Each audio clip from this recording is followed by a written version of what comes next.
Hello and welcome to a Tuesday live right here on the early line on SportsGrid and all across the SportsGrid network. That includes sportsgrid.com/watch, where you can find your favorite destination and consume everything all across the grid. He is Donnie Rightside. I am Ben Stevens. We are here together for the next 3 hours up until 11 a.m. Eastern time to go all around the sports landscape. It is playoff time in the world of sports around the association. A triple header of games last night in NBA postseason action. 2 of the 3 games, a series clinching potential that came to fruition. We'll look around the NBA, go on the ice as well in the National Hockey League, Major League Baseball, the Daily Diamond Dash, and continue our takeaways from the weekend that was out in Detroit for the 2024 NFL Draft.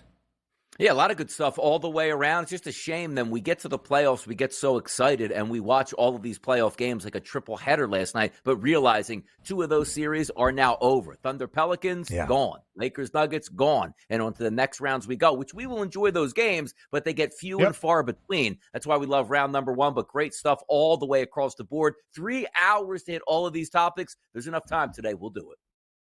3 of the 4 teams that will qualify for the Western Conference semifinals in the NBA are already there. So we go last night to where things ended in Denver. Game number 5 between the Nuggets and the Lakers after LA snapped an 11-game losing skid to the Nugs in game number 4 over the weekend in Los Angeles.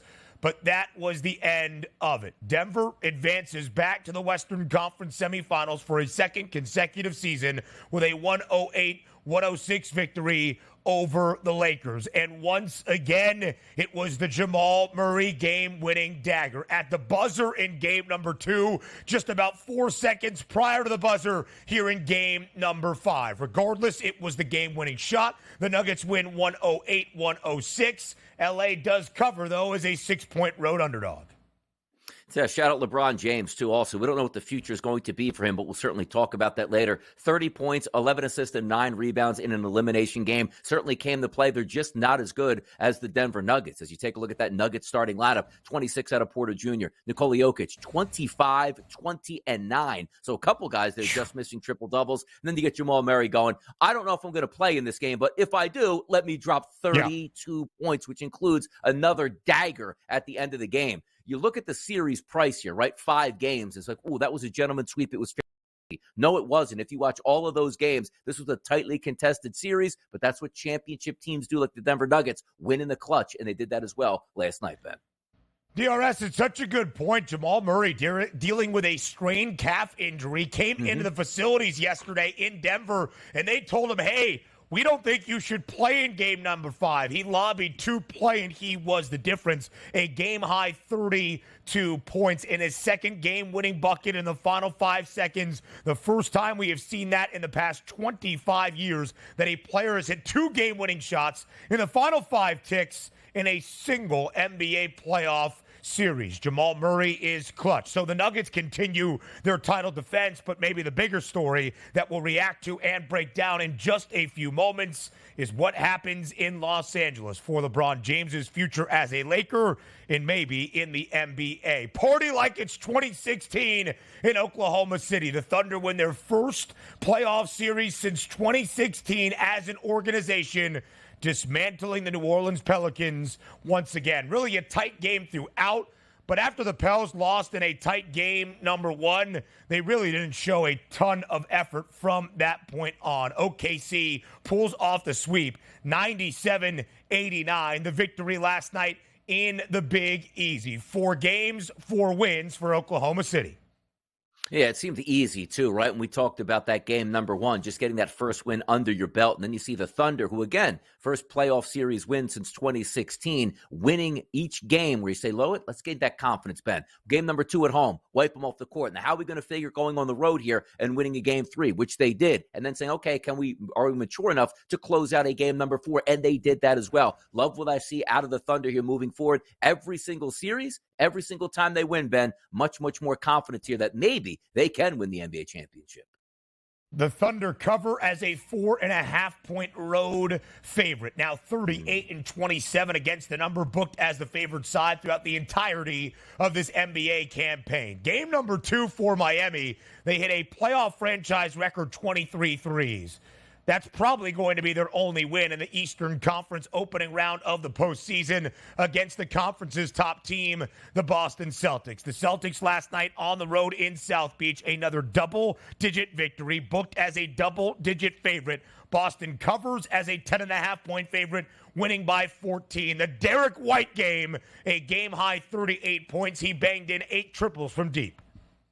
That's what you need here. Different guys stepping up on different nights. You only got 20 points there out of Jason Tatum, 17 points out of Brown on the road, and he came away with a double-digit victory, which has been pointed out, also covering the spread. And you think back to the Miami Heat. Yes, they did get game number 2, but I got back to this point. If you need to do historic things just to win a basketball game in the playoffs, you're probably not going to do that all that often. This will be a 5-game series, no doubt about it. Boston showed up in Miami to put that fire out on the Heat and said, look, you might have gotten game number 2. You got our attention. Yeah. Now it's time to go home.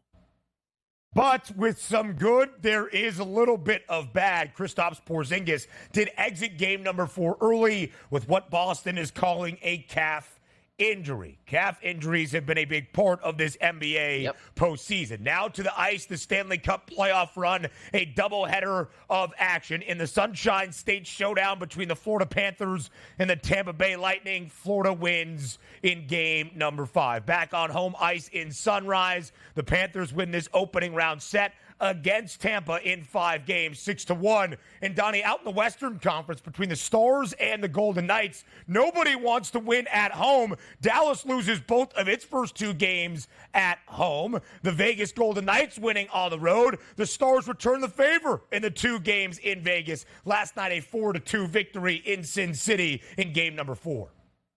Doesn't really surprise. You take a look at the regular season with the Stars on the road, Ben, 26-10 overall. They're used to handling their business, but also the Golden Knights have a very good home ice advantage over the past couple years, and you figure if they just came home and got a split, this series was probably de facto over. Shout out the Stars for evening this series up. It's a best of 3 now going back to Dallas to see if they can finally handle home ice advantage.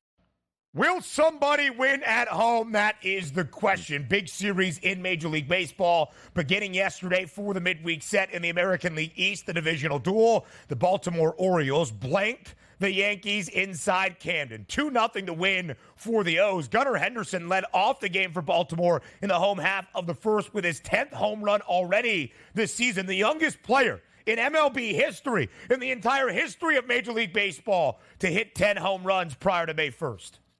Yeah, we take a look and say to ourselves, all right, how is this going to figure its way out here in the Baltimore Orioles going up against the New York Yankees in the East? Well, yesterday was a plus 175 price on the Baltimore Orioles to win the Eastern Division here. And I say to myself, you know what? That's the price I'm going to take here. Nice win for the Orioles yesterday. Home ice advantage, home field advantage. Baltimore handled that yesterday. Yes, they did. Contract news now in the National Football League following the NFL draft. Travis Kelce is getting paid a 2-year, $34.25 million extension with KC. Travis Kelce now on an annual average basis becomes the highest paid tight end in the NFL, and probably rightfully so. Yeah, and shout out to people saying, like, why would he take that much money? You know, he's with Taylor Swift. He's probably going to marry the same way Tom Brady took less money because he has Gisele Bündchen and they can have so much more money. Why don't you look at the salary cap? That's not the way the NFL works. And also keep in mind, typically in the NFL, you're paid for future performance, not past performance like Major League Baseball. You had to pay Travis Kelce. This guy is instrumental in you holding up those Lombardi trophies here. Well-deserved pay, even if he doesn't live up to the hype of the past couple years. That's his money. He earned it, and he should get paid. Reports out of college athletics that the NCAA is now exploring a revenue-sharing model with athletes because of an ongoing court case that will be decided in January of 2025. We wait with bated breath. Back to the NBA playoffs up next.